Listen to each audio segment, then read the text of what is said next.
Well, one of the few bright spots of the 2020 COVID crisis happened about a year ago, maybe a little bit more, but somewhere around a year ago.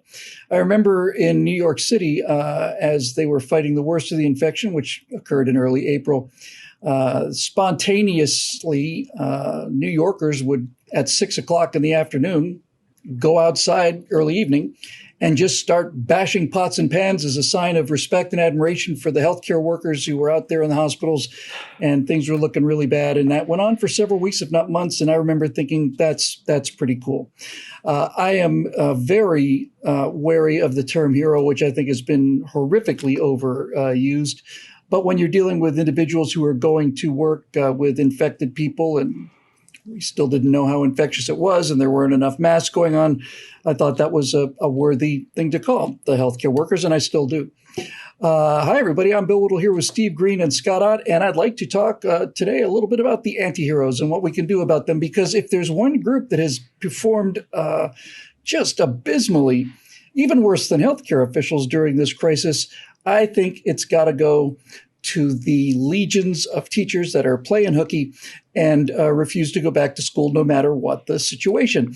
Guys, we originally were going to turn this into one of my favorite pastimes, which is a general 15-minute bitch fest. We talked not too long ago about the idea that teachers wanted to be first in line for vaccinations on account of them being on the front lines, but didn't want to go back to school and wanted to teach using video conferencing. But they were willing to send unvaccinated proctors to schools to help them to get that across on the other end of the line. I was kind of keen on the story based on a single tweet that went out. One of the school individuals of the National Teachers Association. This is the original quote. Betty Pringle, president of the National Education Association, said she anticipates schools will open this fall, but not necessarily with full classrooms. She wants more research first. In other words, we need to know more about this disease before teachers go back to school. To which Hans Fein responded, in the last year, I've gone from lightly supporting vouchers programs to vociferously supporting the complete, utter, and eternal destruction of public schools. Amen. So rather than making this a complaint session, I thought what we might do is talk about some ways that we might learn from this catastrophe of the teachers' unions, their unwillingness to teach, their utter disregard as a group anyway, for students, and their selfishness and all the rest of it. Steve, this has been a bad year for young people. I think that this year of isolation and social distancing and video teaching has caused kids who are already ever more trending into living through their phones and living isolated cyber lives. What little social contact they were getting, they were deprived of. A lot of students missed the prom, for example, and all the rest, football games. Anything that still brought kids physically together has disappeared, and I think that's a catastrophe. But what can we learn, perhaps, from the idea that these teachers' unions, not a surprise to many of us, are so irredeemably selfish and uncommitted to success? What can we do differently, do you think, moving forward in terms of the educational system? Before I get to the positive stuff, I very briefly need to do something that you may be completely unfamiliar with. So it might confuse you for a moment, but I'm going to have to correct you on something. I know.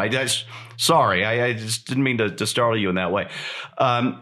The hero of a story is somebody who does the right thing for the right reasons. The anti-hero isn't the opposite of the hero. An anti-hero is somebody who does the right thing, but for the wrong reasons or in the wrong way. An anti-villain is the villain who does something right, but for the wrong reasons. And the villain is the person who does the wrong things for the wrong reasons. The teachers here are not anti-heroes. They're the villains of this story. And they made themselves the villains of this story. And that's all I'm going to say about that. Let's get to the positive stuff. The first thing I would do is get the kids out more. Not all kids learn that well in a classroom, at a desk, in rows, lined up. we need more imaginative settings, I think. I remember, wow, I hadn't thought of this story in decades. My grandparents were throwing a party for something, and there's always that one guest that will pigeonhole, or not pigeonhole, just kind of trap somebody in a conversation to talk about their obsession after they've had a couple of drinks. And since you're trying to be polite, you just got to sit there and nod your head a lot until they're done with their rant, and in a friendly way, of course, the rant. And this gentleman was in the construction business, if I recall, was telling me about a school that he saw under construction.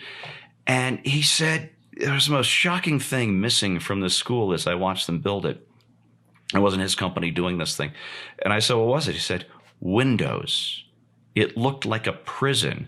And he told me what the school was, and this stuck in my mind long enough that when I was able to drive, because I was probably 12, 13 years old when I had this conversation, when I was able to drive a few years later, I drove past that school. And yeah, it looked like a prison. That's no way to learn. Kids need air, they need exercise, they need activity, especially boys who just tend to have more energy to work off and learn in different ways than girls do. The other thing I would do really has more to do with high school. I would, elementary school too, I would end social promotion and I would go back to advancement. My dad graduated high school when he was 16 because he went from first grade to fourth grade because that's where his skill set was. His best friend was a more typical student and was 2 years older than he was. And there was a lot more mingling of kids and ages by their abilities, not just by when their birthday was. I think that was a smarter way to do things. And I almost never say this, but in high school, I would look to the German model. I would have a trade track when instead of everybody has to go to college. A trade track would include bringing back things like woodworking and heck, you could have plumbing in school and all of this stuff. I think it would be great. Bring back auto shop, bring back all of this stuff for the hands-on things that applies to a lot of students who can then go on to earning great money in blue-collar jobs without loading themselves up with a bunch of senseless student debt. I would bring back civics class so that students would understand why public education is so important, because they've learned about the foundations of this country and the things that they need to propagate so that their children can be as successful or more successful than they hope to be. And lastly, I would make a mandatory class for all juniors and seniors that would be sort of a not home ec, but college ec, where you would learn about the economics of various degrees, about the amount of money you would have to spend to get these degrees, and about the number of years it would take you to pay back the debt you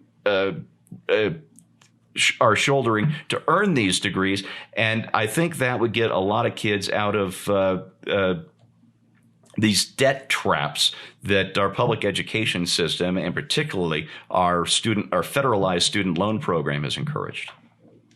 Scott, before I get to you, just a quick follow-up, Steve. You said that you thought there should be more windows in these schools. If there were more windows in the classroom, doesn't that mean that students would be looking out the window and daydreaming, using their imagination, things of that nature? Isn't that the exact opposite of what you want when you're talking about educating children? No, it is. In fact, my segment this week was talking about kids and imagination. And you know what? No kid is 100% focused all the time. No adult is 100% focused all the time.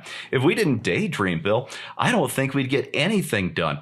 And when you're sitting there with a book, whether it's a school book that you're reading for class, or a book that you're reading for pleasure, and something strikes that magical spark of imagination, you got to take a minute and go with that. And yeah, even if it's in the middle of math class, you can make it up. You can make it up later. I would have thought that burying students several miles below the earth in concrete bunkers would have been the way to teach them, as long as the graphics were good enough. Right. Scott, one of the things we talked about was prior to shooting the show was the idea that traditionally in this country, and really pretty much everywhere, is the idea that all 12-year-olds are 12-year-olds, and this is what they need to be educated on. You go through classes every year, and you move with your cohort, and everybody's the same age. And it's clear that people don't learn at the same levels and so on. There are people who learn more quickly than others more slowly. And as you pointed out, some more quickly in some subjects and less quickly in others. Does this implosion on the part of the teachers unions give us an opportunity to really rethink the way classes are structured and make it a lot more permeable for people's learning propensities to be a little more reflective of reality? That's my sincerest hope. I think that this last year or so has provided a great laboratory for some ideas that education reformers have been advancing for years and years, and not just homeschool advocates or charter school advocates or private school advocates or voucher advocates, but people who were looking within the context of the public school system and saying, how can we reform this? How can we make this more effective? I had the distinct privilege of being a school bus driver a number of years ago, and my bus had kids who were classified as having learning disabilities and behavior disorders, which, believe me, is a beautiful mix. You need to really... You really need to get both of those sets of kids, the kids who are on your bus because they pulled a knife on a teacher, and the kid who's a delightful little third grade Down syndrome child. You need to put them in the same bus. And I'm only being slightly facetious because actually that turned out to be almost magical. Because what happened was the older kids who tended to be, bullies or people who had been social outcasts for one reason or another were going to a special school because they didn't fit in or had, some sort of attention problem, actually began to develop a sense of responsibility for their leadership of the third grade Down syndrome kids and kids who had other learning disabilities. And it was really a great, I had 17-year-olds on the bus and I had 8-year-olds on the bus. It was like a little house on the prairie schoolhouse. And for those old enough to remember their grandparents, there were a lot of Americans who grew up in schools where all grades were in one room and the teacher's responsibility was to help guide all those people. And she couldn't do that because she couldn't be taking care of the second grader at the same time she was taking care of the high school junior. And so what she would do is have the high school junior take care of the second grader. And in the course of teaching a second grader how to read or a fifth grader how to do math, that 11th grader got better at learning because there's nothing better to teach you how to learn than to be forced to teach something. So this is a great thing. And the other thing I learned from these kids is on my school bus, almost every one of these children had something called an IEP. I don't know what they call them these days. And I know now the latest term I heard was kids with intellectual disabilities. That's the current popular term for people who are not able to keep up in school for a variety of reasons.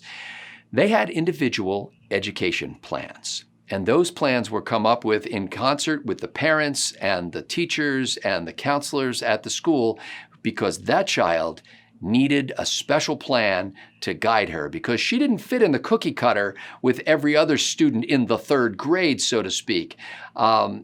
As a result, you tailored the education to the abilities and the proclivities of the child you were dealing with. And I came out of that experience thinking every child needs an IEP. Every child needs to sit down with the teacher and the parents, not just at open house night where you go in and they go, oh, Billy's a very good kid and here's a thing he drew with crayon that we've had pinned to the bulletin board. But you need an opportunity to sit down and talk about their strengths and their weaknesses and how we can encourage their strengths and how we can mitigate their weaknesses and help them advance. And then what Steve suggested, or maybe it was Bill, there's no reason in the world why every 12-year-old has to move at the same pace on every subject through the process. I was extraordinarily adept at things like languages. So not only did I take 5 years of French in junior high and high school, but I had 3 years of Spanish. They wouldn't let me take German as well. I wanted to take German. And they literally told me, I can remember this conversation with the vice principal. I said, look, I want to sign up for German. I've got plenty of free time available. It's my senior year. I'd like to take German. And he said, well, no, we've never had anybody take 3 languages at the same time, Scott. And I said, well, that's what you told me 3 years ago when I asked to take Spanish along with French. You said you'd never had anybody take 2 languages at the same time. What kind of rule is that? But they forbid me. They forbid me from taking German, and they didn't even offer Latin. I would have certainly taken that. But even though I was very excited about that. I was terrible at trigonometry and calculus and geometry and stuff like that. I needed extra help there, but I felt like I had held on to, a motorcycle and I was being dragged down the highway, bouncing along on the pavement behind the rest of the class in trigonometry. I'm like, I'll never get this. And the basic principles were back there at mile marker 3, and now we're at mile marker 17, and I don't know what they're even talking about. So if you had an individual education program that allowed a student to move at their own pace through a mix of classroom instruction, at-home instruction from parents, video classroom stuff, as well as what Steve suggested, which is get the heck outdoors. I probably learned more about biology and nature by actually being in it, by being in the woods and playing in the creek and catching fish and salamanders and crayfish in my bare hands and building dams. I learned more about hydrodynamics by building dams. And also by having boat races, which were, we knew that they were super, one of those cigarette racing boats, but really they were little pieces of wood. Like we broke a stick off and we had a boat race down the creek. That was more instructive out in nature than anything that could have happened in the classroom. In any case, all of this to say that I hope that this strange occasion will not make us say, oh, dear God, we've got to get these children back inside those prison farms, but would rather open up parents' minds and say, you know what? My kid should not be chugging along at the pace of the slowest vessel in the convoy. My kid has advanced abilities in these areas, and my kid needs extra help in these areas. And there are other ways to learn other than sitting in perfectly straight rows and waiting to raise your hand or trying not to raise your hand for the teacher. Well, the thing about American public schools is that for most of the history of this country, for 250 years of this country, round numbers, the American public school system was the envy of the world. People would come from ambassadors and kings would come from other countries just to see a country that educated everybody for free to a very high level. And into the 60s and probably even into the 70s, American public school students led the world in everything, math, science, all of that. And then along came leftism, really, and then came the unions, and then teachers who could not be fired, and on and on and on and on and on. And now we are well, with last count, 27th at average. I'm sure it's fallen since then. Yeah. So clearly something has happened. And what has happened has been this idea that teachers are not accountable for the results. It used to be that an educational system was designed to take a box, which was a child, and send it out the door when it was finished out of the factory with an education inside. And now we no longer worry about whether there's anything in the box. All we care about is how many boxes come out the door. Doesn't matter if there's nothing in the box. Doesn't matter if the thing inside the box is broken. All we're doing is counting the number of people come out of the school system as our success. Just briefly, in terms of educational reform, I was extremely fortunate to have gone to British schools growing up when I was in Bermuda. And their system was completely different. So different that when I came to the United States, I was simply shocked, really shocked.